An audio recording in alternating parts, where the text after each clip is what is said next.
Bienvenue chez Perspective de médiation, le podcast dédié à la médiation et à la résolution des conflits. Je suis Pascal Gemperli, médiateur basé en Suisse. À travers nos émissions, nous contribuons au développement de la médiation et des modes alternatifs de résolution des conflits. Vous allez découvrir des conseils pratiques, des témoignages inspirants et des échanges et discussions variés avec des invités de marque. Pour ne rien manquer et pour nous soutenir, abonnez-vous à notre chaîne et partagez nos podcasts. Vous pouvez aussi laisser un commentaire pour partager vos avis ou pour poser des questions. Allons-y. Salut, vous allez bien? Oui, ça va bien. Oui, merci de l'invitation, Pascal. Avec plaisir. Donc, nous sommes ici dans le podcast Perspective de médiation avec Jacques Bénard et puis Nicolas Leméoté.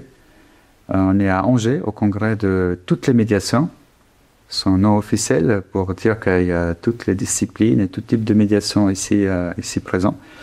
Et voilà, j'ai le plaisir de discuter avec vous sur votre spécialité, qui est la médiation environnementale, territoriale. Enfin, on aura l'occasion de parler de tout ça. Vous allez participer aussi à une des tables rondes. Donc, ça fait un plaisir de vous avoir pour discuter un peu avec vous. Peut-être voulez-vous commencer par vous présenter en quelques mots, d'où vous venez, qui vous êtes? Je commence. Alors, moi je suis géographe de formation initiale et plutôt tourné dans l'expertise autour des questions d'eau et des rivières. Et pendant 20 ans, j'ai animé des démarches de concertation dans le secteur public pour la fonction publique territoriale autour de la gestion de l'eau.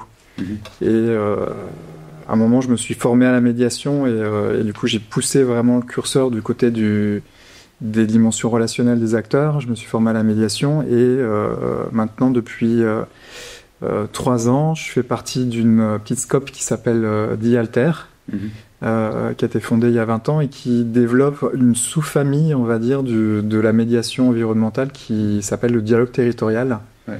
Et on est une petite équipe de 5 collaborateurs pour conduire des processus de dialogue territorial. Ouais. Et vous êtes actif principalement où?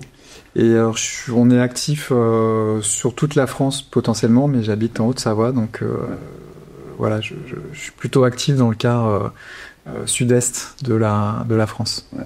Okay. Merci beaucoup. Oui, donc je suis du Québec, au Canada, ingénieur de formation. J'ai également des formations d'études supérieures en aménagement du territoire. Et mon travail au tout début a été beaucoup dans le domaine du développement urbain.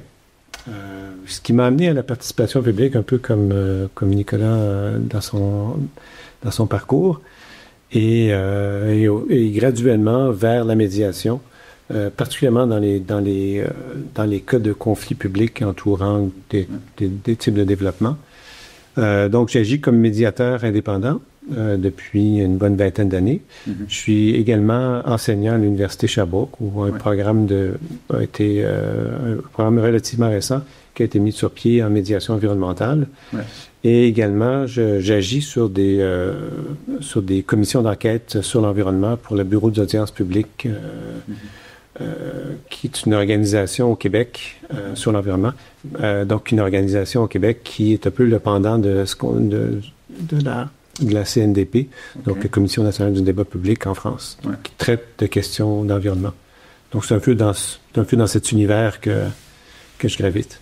Au niveau des formations, je crois qu'il n'y a pas beaucoup qui sont comme ça spécialisés. Je pense que en tout cas, c'est la seule au Canada, à l'Université de Sherbrooke. C'est une des rares c'est un programme nouveau qui répond, dans le fond, à une demande de former des médiateurs spécialisés dans le domaine de l'environnement.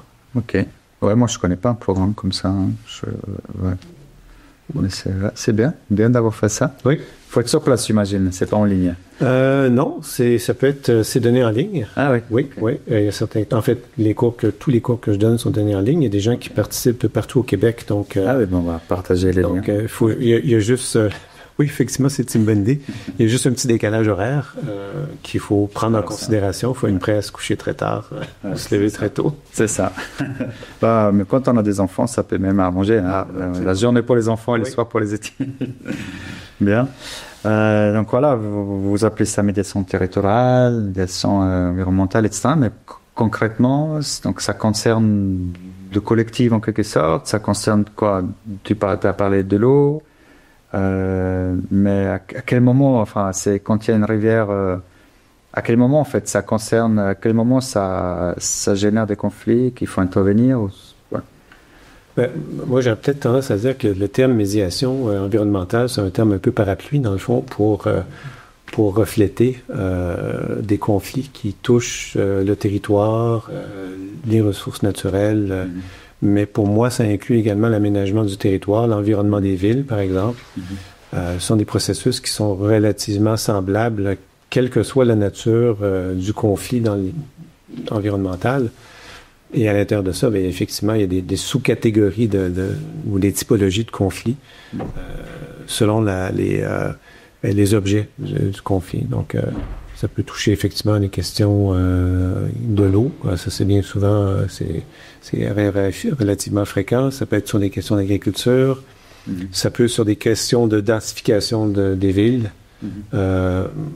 Moi, ça m'arrive également de travailler sur des projets de transport collectif, d'aménagement d'infrastructures. Donc, oui, c'est assez varié, mais je pense que l'élément qui est commun de tout ça, puis Nicolas pourra peut-être confirmer ou compléter, c'est vraiment la dimension que c'est d'intérêt public, en fait. Ça touche une collectivité, ça touche une variété d'acteurs, et c'est donc très multi-enjeux, complexe aussi. Et on appelle ça médiation environnementale. Moi, ça inclut l'aménagement du territoire, mais c'est aussi, ça s'appelle des fois le dialogue territorial, parce qu'au-delà de l'appellation, en fait, il y a une réalité de médiation dans ce type de conflit. Donc le mandataire, c'est toujours le public, on peut dire ça? Dans mon cas, c'est assez variable. Je vous avais à dire, des fois, c'est les promoteurs de projets, les porteurs de projets. Des fois, ça peut être les agences d'État. Des fois, ça peut être une collectivité locale, une municipalité. Il n'y a pas une configuration qui est typique, en fait. Ok, ouais, c'est vrai que nous, chez moi, dans ma ville, parfois, les autorités font des processus participatifs pour tout projet, des questions spécifiques qui concernent la collectivité. Ouais. Ok. On gravite dans cet univers-là, en fait, en amenant la spécificité de la médiation, qui, par rapport, je pense, à beaucoup de processus participatifs, on va dire, pousse le curseur méthodologique et puis aussi, surtout, peut-être de l'éthique plus loin. Enfin, je pense que moi, je me suis tourné vers la médiation pour la rigueur, en fait, que proposait le processus. Mais peut-être pour revenir sur les questions de territoire, l'environnement, en fait, le territoire, c'est complètement intégrateur, quoi. Donc, on se retrouve pas souvent, en tout cas, moi, c'est mon cas d'un objet, en fait, qui est environnemental. Et en fait, on est obligé de l'élargir au territoire parce qu'une rivière, typiquement, ça relie l'amont, l'aval. Ça met en lien des rives qui sont plus ou moins aménagées, plus ou moins occupées. En fait, on se retrouve sur des enjeux qui mobilisent une quantité d'acteurs hyper diversifiés en termes de nature, en termes d'enjeux.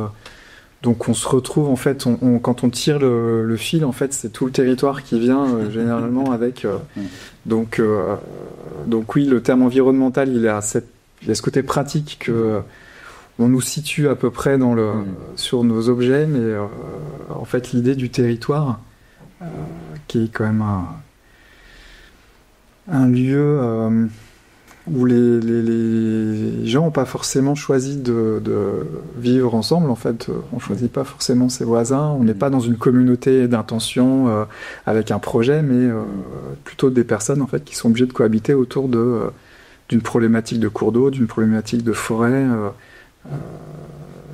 d'aménagement, un projet qui vient au milieu, changer la configuration locale. Donc voilà, c'est très... Et moi, c'est souvent cet élément déclencheur qui amène le conflit, un nouveau projet, qui est annoncé, par exemple, et qui, là, vient mobiliser toutes sortes d'acteurs. Il y a un changement sur le territoire.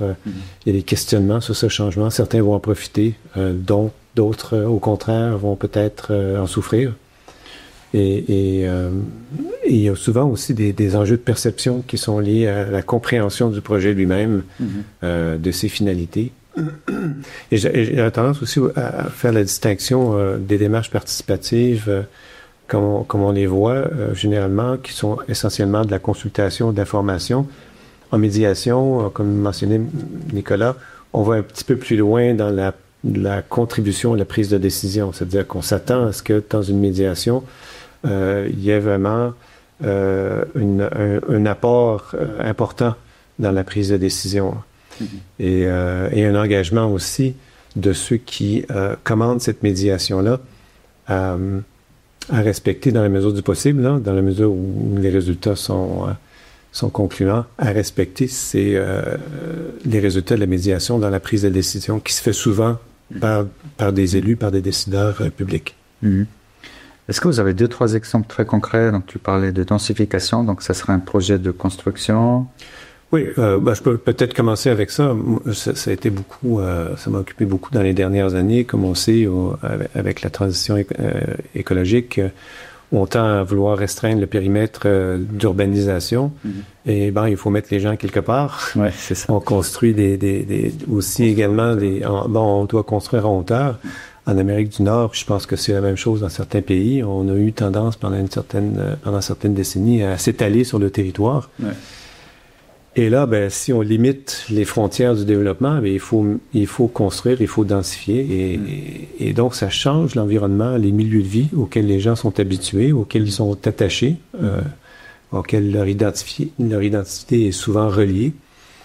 Et ça amène aussi d'autres problématiques de circulation, plus de gens, des fois des enjeux de cohabitation entre les nouveaux arrivants, les nouvelles personnes qui viennent habiter dans un milieu, ceux qui sont déjà là.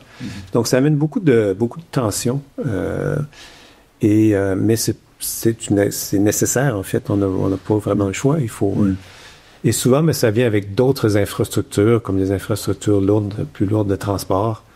Donc, ça fait beaucoup de transformations dans un même milieu. Et puis, il faut essayer donc, la médiation nous aide, au-delà de la consultation publique sur les projets, nous aide vraiment à façonner les projets pour qu'ils s'intègrent davantage aux communautés environnantes et s'assurer également qu'il y ait des bénéfices pour les populations qui accueillent ces projets-là.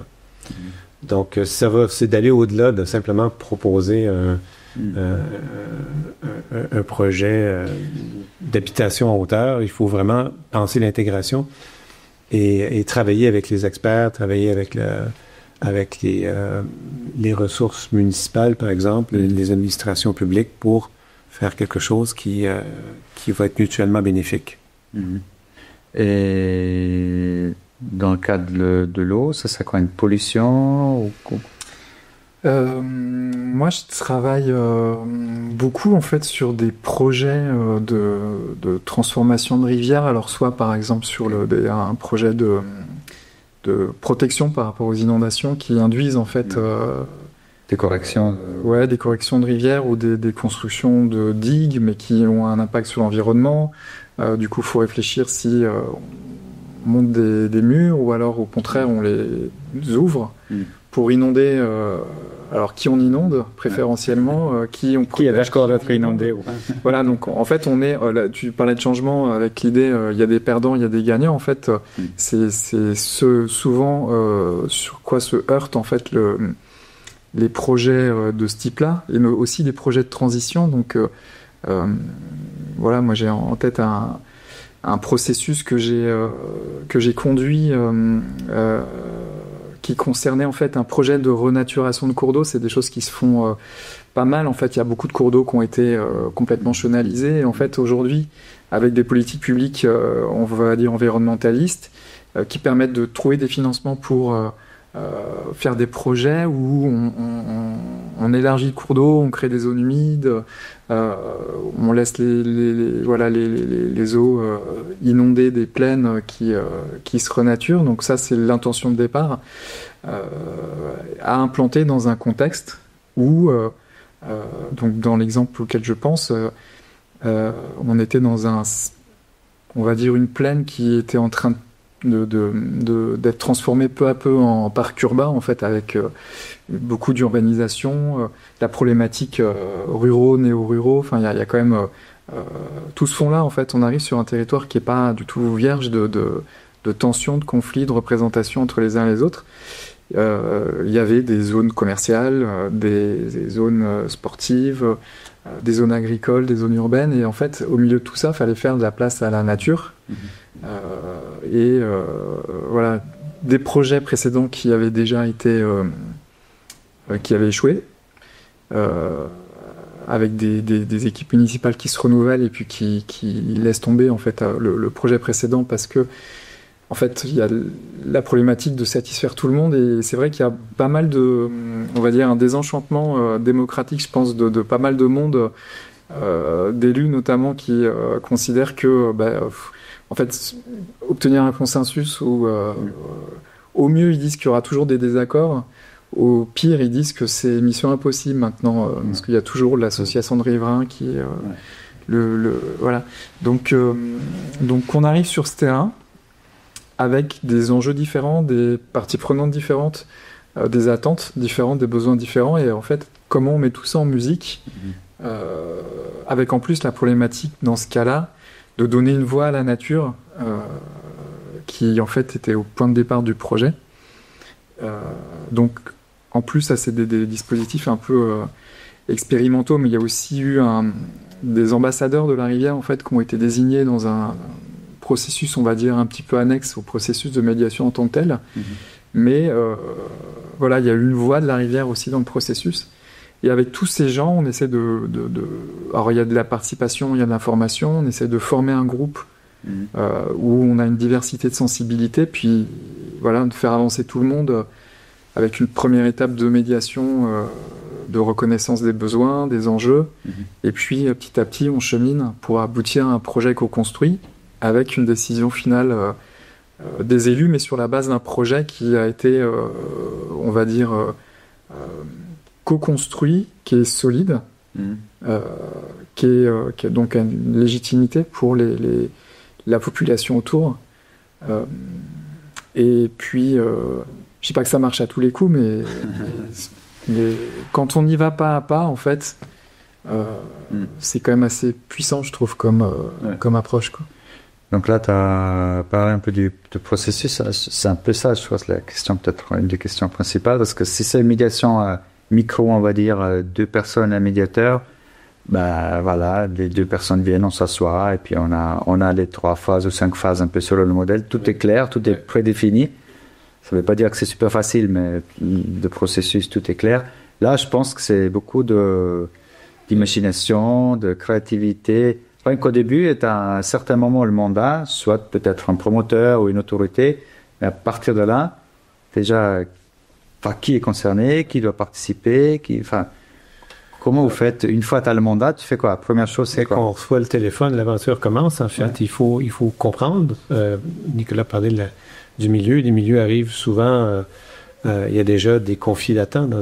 C'est pas libre, c'est pas des terrains vierges. Il y a déjà des acteurs, il y a déjà des débats, il y a une historique de ces milieux. Il faut comprendre un peu déjà dans quoi on intervient, qui sont les acteurs représentatifs, qui sont les acteurs non représentés aussi. Et je pense, en tout cas pour moi, la principale difficulté, c'est de savoir mais qui on va réunir autour de cette table pour faire cette médiation-là. Parce qu'évidemment, à la différence du débat public qui favorise la participation, l'ouverture et tout, en médiation, c'est un peu plus difficile d'aller au fond des choses si on est extrêmement nombreux. Donc, il faut trouver il y a une démarche initiale que le médiateur doit faire avec d'autres pour vraiment identifier clairement qui sont les personnes représentatives des intérêts qui sont en jeu. et combler aussi avec justement, comme Nicolas disait, lorsqu'il y a des absents, mais comment on fait pour les représenter aussi. Et ça, je dirais que c'est peut-être une des parties les plus complexes parce que toute la légitimité de ce qui va sortir du processus dépend de la préparation initiale qu'on a fait et des acteurs qu'on a réussi à réunir. Donc ça, il y a beaucoup de travail initialement, de recherche, d'entrevues avec des acteurs, d'identification des liens, des relations. Il faut comprendre un peu cette espèce d'écosystème dans lequel on intervient. Et aussi comprendre la nature du conflit entre ce qui est déclaré et ce qui est réel. Ouais.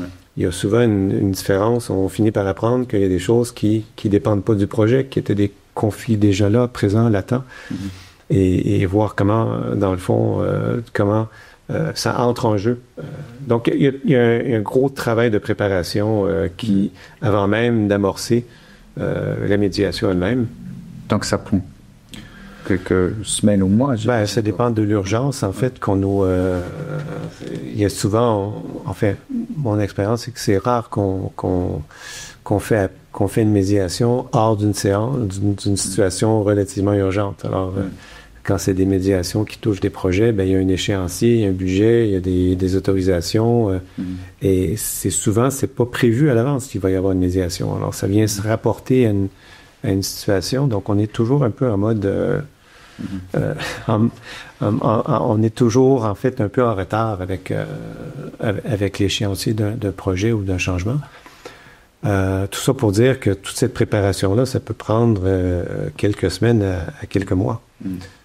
Après ça, dans cette préparation-là, il faut aussi concevoir le processus, mettre en place les règles de fonctionnement, s'assurer que les parties sont à l'aise avec ces règles de fonctionnement, pour qu'au moment où on démarre la médiation telle qu'on la connaît avec ces 3 ou 5 phases, on passe sur une base solide.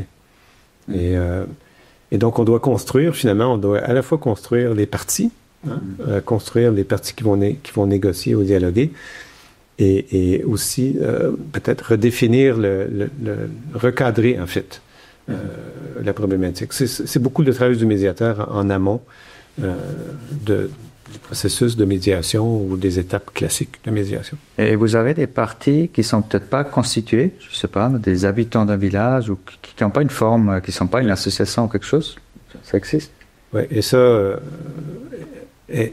ça fait aussi partie du travail d'organisation. Donc, le médiateur peut également soit solliciter des organisations locales pour aller chercher ses représentants. Ou moi, ça m'est déjà arrivé d'effectivement de faire un travail de mobilisation dans un quartier pour identifier, permettre aux citoyens de s'identifier des représentants qui vont pouvoir être à la table. Donc, ils vont déléguer quelqu'un. Qui vont déléguer quelqu'un. Alors, on peut organiser des assemblées publiques où on explique les processus, on recueille les candidatures. Il y a un travail qui se fait un travail de sélection qui se fait en fonction de différents critères. Dans certains cas, ces parties-là, les municipalités ou les instances locales sont capables de nous pointer vers des personnes. Et donc, il y a effectivement un travail. Il y a ceux qui se manifestent immédiatement et puis ceux qui n'ont pas nécessairement la capacité ou le réflexe de dire ça me concerne. Ouais. C'est là où souvent, quand le processus de médiation à proprement parler, il commence, en fait. Il y a toute la partie immergée de l'iceberg, en fait, et puis tout un travail préalable, en fait, qui est... pour moi, cette partie-là, c'est presque un tiers du travail, en fait, dans un processus.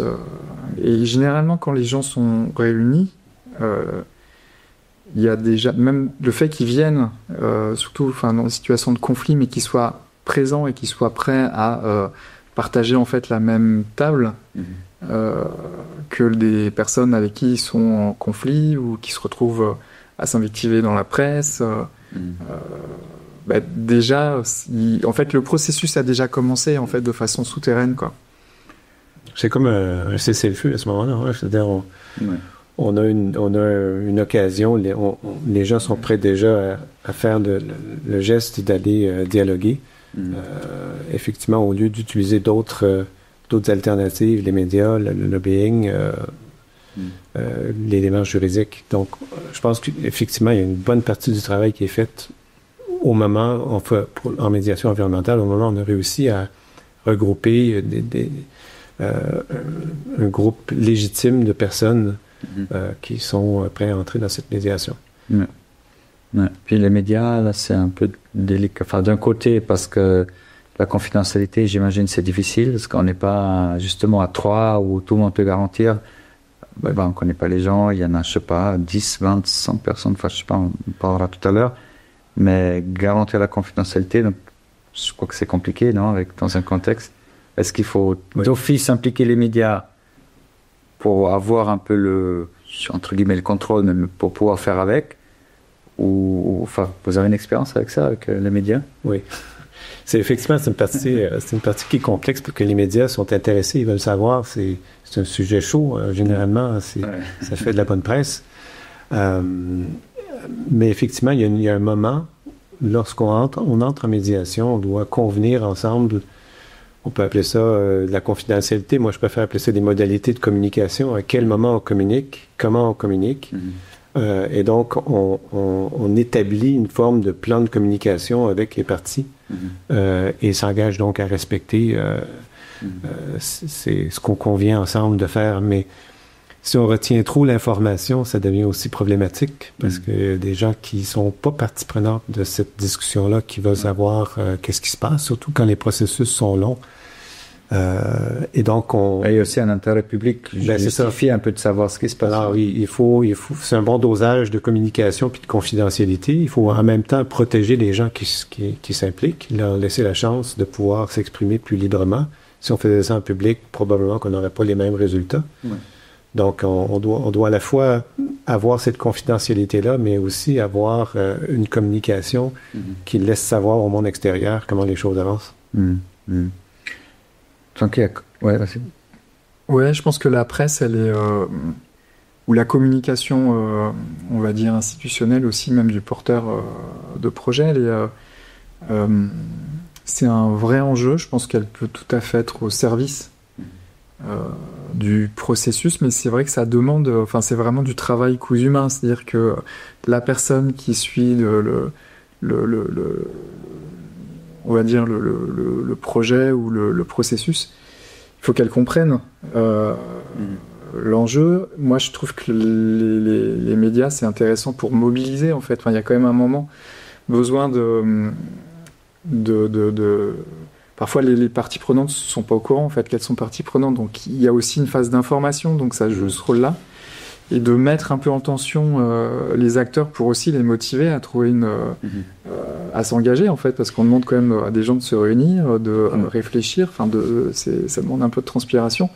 Donc mettre le territoire en tension, je trouve que voilà, la presse peut jouer ce rôle-là, avec la tension, mais c'est pas tant la presse que les blogs individuels, par exemple, ou les réseaux sociaux, c'est des choses plus compliquées. Et c'est vrai que potentiellement, ça vient. On est obligé de mettre un cadre, en tout cas, essayer de s'y tenir au maximum, mais c'est pas facile sur ces enjeux-là qui sont publics, qui mobilisent des personnes qui ont aussi l'habitude d'une parole publique et on leur demande de mettre des freins, alors que d'habitude, elles gèrent leurs problèmes sur la place publique et avec un mégaphone, quoi. Donc c'est un petit changement de culture pour nous. Et puis également, l'autre aspect, c'est que la communication devient une communication commune. C'est-à-dire que lorsqu'on communique durant un processus, c'est l'ensemble des gens, des médias qui communiquent avec l'extérieur. Donc, il faut s'entendre sur le contenu de la communication, ce qui est en soi un travail de médiation pour définir, en fait, qu'est-ce qu'on va communiquer, surtout quand c'est à des étapes intermédiaires. Et c'est en même temps assez pratique parce que ça nous donne des accords progressifs, si on peut dire. Moi, je m'en sers beaucoup de cette façon-là. On va avoir tendance à, après quelques rencontres, à émettre un communiqué de presse commun pour dire voici on est rendu, voici ce qu'on a fait, voici ce qu'on a atteint si on veut dévoiler un certain nombre de choses. Et donc, ça marque aussi le temps, la communication. Parce que ce sont des processus, il faut le dire aussi, qui sont qui prennent généralement des semaines, des mois. Peut-être contrairement à ce qu'on a l'habitude de voir en médiation, où l'efficacité est mise de l'avant, c'est plus rapide qu'attendre dans sa place au tribunal. Alors que là, ici, ce sont des processus qui sont quand même assez longs, qui sont efficaces dans la mesure où ils mènent souvent à des solutions qui sont mutuellement acceptables, mais ça prend du temps. C'est pas c'est pas un processus d'accélération de prise de décision. Ouais. Et contrairement à ce qu'on peut peut-être, je ne veux pas non plus généraliser, là, mais là où on sauve du temps, c'est qu'on évite, dans certains cas, à ce que des projets soient bloqués pendant des recours, etc. C'est là où le temps est davantage sauvé, mais ce sont des processus qui sont quand même assez lourds. Faut regrouper des acteurs qui n'ont pas tous les mêmes agendas papier et leurs agendas dans la vie de tous les jours. Donc, cette espèce de diversité qu'il faut arriver à accommoder. Et ça c'est... Et on a avantage aussi à laisser le temps s'écouler un peu pour que les parties puissent développer une relation de confiance entre elles pour faciliter, en fait, les accords qu'on cherche à obtenir. Donc, ça permet d'éviter des recours, on gagne du temps par la suite, potentiellement. Donc, ça peut être ça, un intérêt de faire ce type de processus. On pourrait aussi dire, en fait, c'est par volonté dans une vraie philosophie de démocratie participative, vraiment d'impliquer un maximum de gens. Mais peut-être je suis trop rêveur, mais ça existe aussi, ou c'est plutôt le côté éviter recours, plus que véritable participation? Ou est-ce qu'il y en a... Moi, je pense qu'un des grands bénéfices de ça, c'est aussi la cohésion sociale. C'est-à-dire que quand il y a un conflit relativement à un projet, ça a des conséquences sociales, ça a des conséquences politiques qui peuvent être très lourdes pour une collectivité. Évidemment, pour un promoteur, ce qui cherche les autorisations, puis faire avancer les choses. Mais bon, quand on parle, par exemple, d'une entreprise qui s'installe, que ce soit une usine ou autre, ils intègrent une communauté. Ils n'ont pas avantage non plus à demeurer en conflit. Ils doivent embaucher des gens, ils doivent faire affaire avec le voisinage, avec les institutions locales. Donc, je pense que pour moi, le premier bénéfice, c'est vraiment une question de cohésion sociale. Et après, oui, ça peut avoir des bénéfices de permettre à un projet d'évoluer avec moins de freins. Puis aussi, je dirais que les décideurs politiques, ils trouvent leur compte aussi, parce qu'effectivement, ça leur évite souvent d'être pris confrontés avec des intérêts multiples, différentes associations, entreprises qui font leur propre lobbying et ils sont souvent pris entre l'arbre et l'écosse.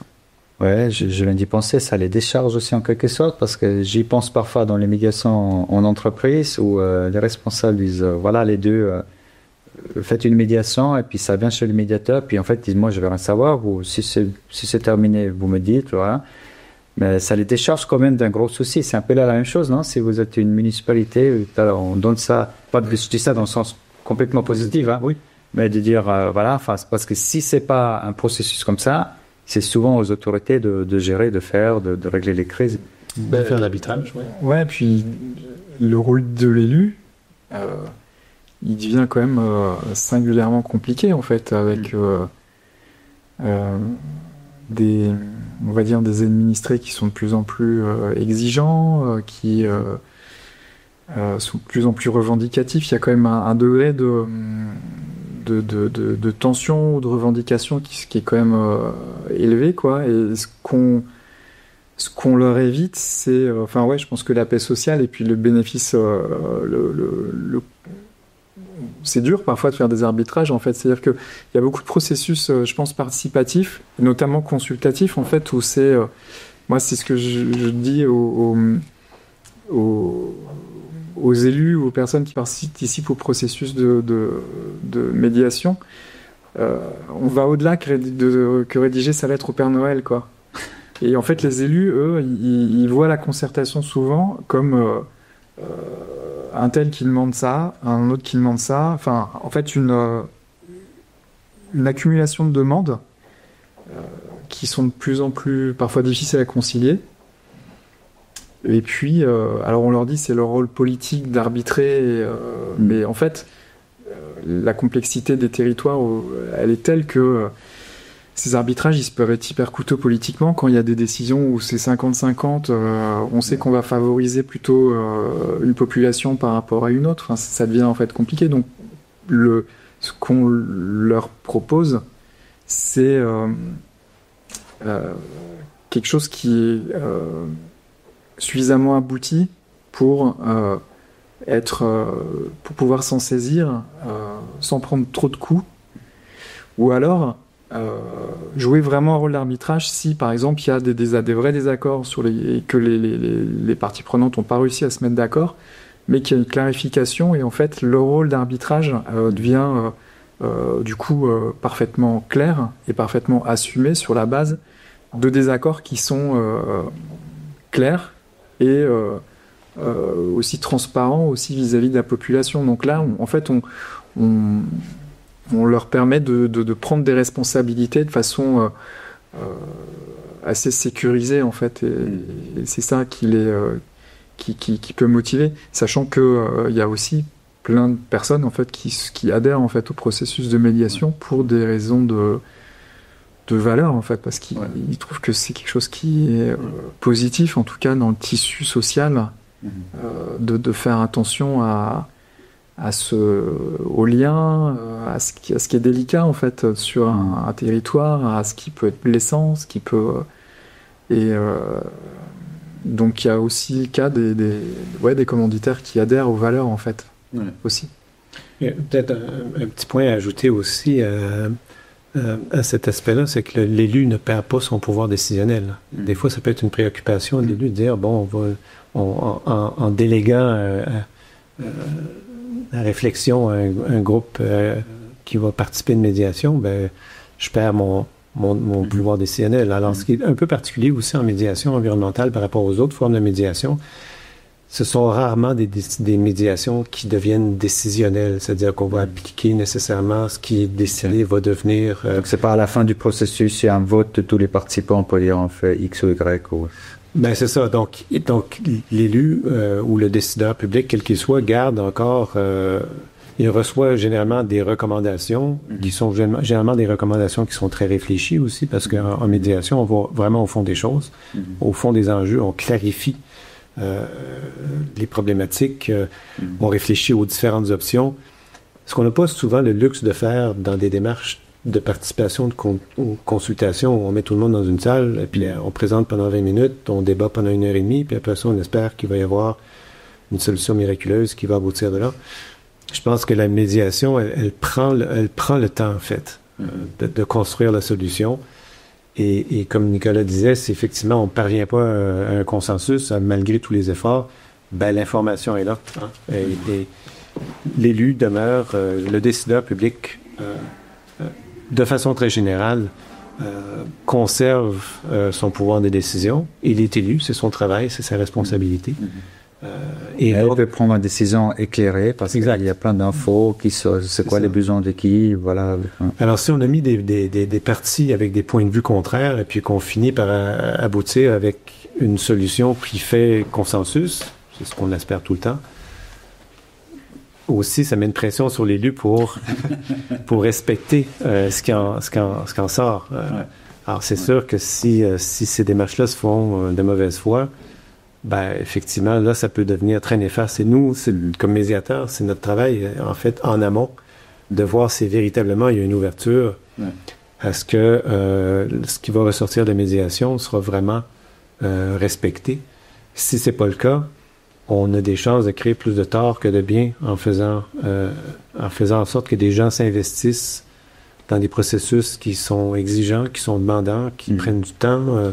Donc ça, tu le fais pendant le processus, si jamais il y a un consensus, plutôt que d'attendre le consensus et puis voilà, maintenant on balance tout ça aux décideurs, j'imagine, vous faites avant une sorte de... Ça pose la question du rattachement, de dire voilà, telle ou telle direction est en train de dessiner, qu'est-ce que vous en pensez? Et la même chose aussi, j'imagine, pour les parties prenantes. C'est un peu le souci qu'on peut avoir dans ce type de médiation, c'est que vous avez quelques négociateurs à la table, mais derrière eux, il y a toute une base qui finalement doit aussi porter la décision. Comment vous faites ça pour garder tout le monde à bord, même celles et ceux qui ne sont pas à la table?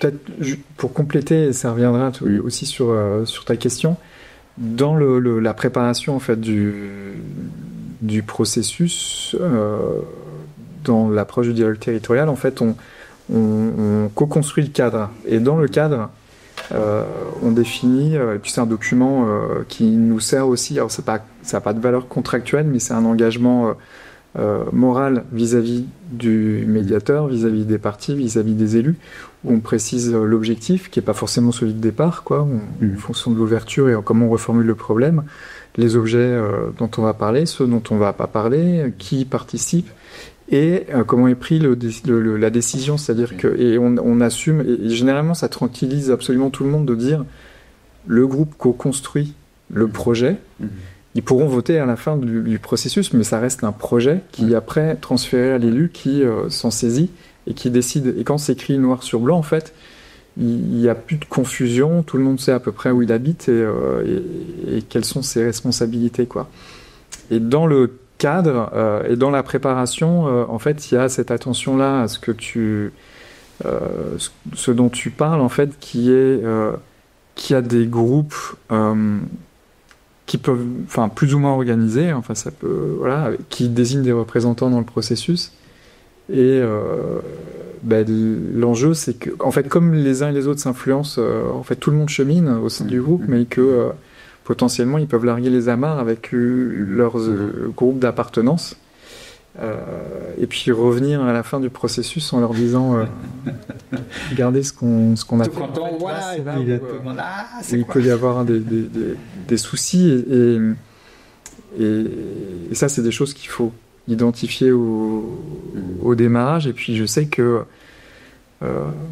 généralement, pour moi, c'est quelque chose, c'est un point d'attention permanent. Enfin, je sais qu'il y a des groupes d'acteurs que je surveille un petit peu comme du lait sur le feu et même au moment où c'est-à-dire qu'on parlait de constituer des parties prenantes, on se met d'accord sur les représentants et puis on sait qu'on va, au cours du processus, revenir vers le groupe.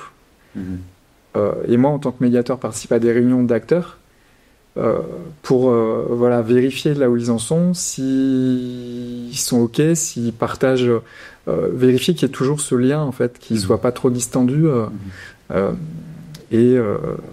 Voilà, pour éviter... pour embarquer en fait tout le monde, quoi, parce que les parties prenantes, elles sont au-delà du groupe, quoi. OK. Oui, puis je pense que pour les représentants qui se retrouvent autour de la table, ils ont aussi cette responsabilité qui clairement est écrit dans les procédures de départ où on dit, mais vous avez la responsabilité de représenter pas vos intérêts personnels, mais les intérêts de ceux que vous représentez, les groupes plus larges. Aussi, je pense qu'un aspect qui est vraiment important, c'est dans la communication des résultats à la fin. Si effectivement il y a un acteur qui a changé de position, il faut qu'il puisse expliquer ce qui l'a fait évoluer, ce qui l'a fait changer, au-delà des meilleures relations avec les autres parties prenantes. Il y a tout un travail de justification. Les bases des recommandations, des avis ou des décisions qui ont été prises doivent être documentées, justifier, expliquer, et on doit donner un outil aux représentants pour qu'ils puissent revenir vers leur groupe pour dire voici ce qui s'est passé, voici l'information que j'ai eue, sur quoi on a basé nos décisions, quel compromis on a fait et pourquoi, qu'est-ce qu'on a gagné. Donc il faut vraiment, on ne peut pas juste s'entendre et dire c'est super, on passe à autre chose. Il faut vraiment documenter ces processus-là. Au-delà d'un accord, en médiation, on peut faire un accord, on s'entend sur telle chose, puis on n'a pas besoin de s'expliquer ou de se justifier. En médiation environnementale, il faut vraiment donner la justification de la prise de décision et ce qui a amené vers la volonté de signer un accord sur une situation. Après, le processus, en fait, moi, ce que j'ai comme... exemple, c'est le processus de médiation qui révèle aussi des tensions à l'intérieur de groupes d'acteurs qui s'entendaient et qui tenaient en fait, par exemple, dans une posture plutôt de non-compromis ou d'opposition. Et en fait, le fait qu'il y ait une partie à l'extérieur et une partie qui chemine avec d'autres regards, qui évoluent, moi j'ai vu, j'ai un cas en tête où on m'a dit le groupe s'est fracturé en fait suite à ça quoi. Et c'est vrai que la médiation, je pense que les gens qui, ce que j'ai comme expérience, c'est qu'ils sont, c'est quand même vachement agréable en fait de comprendre d'autres points de vue. En fait, je crois que c'est quand on est en sécurité dans un cadre sécuritaire, le nombre de personnes qui disent c'était chouette quoi. Les gens sont contents et du coup ils évoluent et puis ils ont un rapport au compromis aussi qui évolue. Ce qui est peut-être pas le cas d'acteurs qui sont plutôt dans la militance ou qui sont et qu'on passe cette expérience-là en fait que tout n'est pas lutte quoi, qu'on peut arriver quand même à construire quelque chose en s'y retrouvant. Ça demande quand même un travail quoi, un cheminement quoi. Bon, c'est passionnant tout ça. Donc peut-être en résumé de mes conclusions, ça serait parce qu'en médiation micro avec deux personnes, souvent disons, le défi c'est d'être un peu psychologue, de poser la bonne question, et puis de faire émerger des émotions, des avis et tout ça. Et là, ce que vous faites vous, je crois que c'est beaucoup plus la conception, la gestion de processus, beaucoup plus que poser la bonne question au bon moment. On peut dire ça. Oui, quand on est en rencontre et puis que l'attention est élevée, il faut aussi utiliser ces... et je dirais même on en a plus parce que souvent on a beaucoup de gens autour de la table qui ont chacun leur vécu, leurs émotions, leurs valeurs. Donc oui, il y a un travail qui est plus approfondi peut-être au niveau du processus qui doit être construit à chaque fois en fonction de chaque situation, mais on demeure des médiateurs dans le feu de l'action. Il faut porter attention à tout ce que tu dis. On est à la différence d'un médiateur dans un espace vraiment restreint avec un groupe très petit, on n'a pas, je pense, le même rapport aux émotions, c'est-à-dire qu'il y a une dimension de tact quand même à avoir, c'est-à-dire qu'il y a comme un groupe de 25 personnes avec un engagement à la confidentialité qui n'est pas aussi on va dire marqué qu'en médiation traditionnelle. Donc on n'ira pas dire à la personne vous êtes tout rouge ou qu'est-ce qui se passe quoi. Il y a cette attention là. Par contre on va le dire et pas dans l'intimité de mais on va quand même dire des choses où on sent que c'est important pour vous ce que vous dites ou qui permettent de nommer de l'émotion, de nommer ce qui est important, plus tout travail de questionnement. Donc il y a quand même deux jambes, celle de l'ingénierie, d'un processus, du pilotage, de la participation du public et qui on met et donc nous on met ça sous la dimension ingénierie et la dimension posture et on va dire savoir-faire du médiateur en situation et où là on fait pas tout à fait le même, il y a des différences, mais on reste des médiateurs. Bon, écoutez, merci beaucoup, c'était passionnant. Pour les personnes qui veulent aller plus loin, toi tu parlais d'un livre, je crois, toi tu as la formation, est-ce qu'il y a quelque chose que vous voulez recommander pour les gens qui veulent voir un peu plus, lire un peu plus? Moi, il ne dira pas, moi je vais disais le livre de Nicolas Lermioté, c'est un excellent livre, je pense qu'un des premiers livres en français d'ailleurs qui couvre de façon très substantielle le sujet qui s'appelle, Nicolas? Médiation environnementale pour construire un monde commun. Ah, je crois pas me tromper. Joli titre. Et ceux qui s'intéressent à la médiation et qui veulent suivre une formation, donc il y a la formation à l'Université de Sherbrooke, qui est on appelle ça un micro-programme, donc c'est une série de 4 cours de niveau maîtrise qui touchent le droit de l'environnement, la participation publique et également la médiation environnementale, la pratique de la médiation environnementale. Donc, c'est accessible pour tous ceux qui s'y intéressent. Super. Et aussi avec le réseau de collègues, on propose des formations en dialogue territorial. Oui. Spécifiquement donc dans les organisations ou individuelles. Donc il y a aussi possibilité de se former spécifiquement sur cette approche-là, également. Merci beaucoup pour la discussion. Merci beaucoup, Pascal. Merci. À bientôt. Pour ne rien manquer et pour nous soutenir, abonnez-vous à notre chaîne et partagez nos podcasts.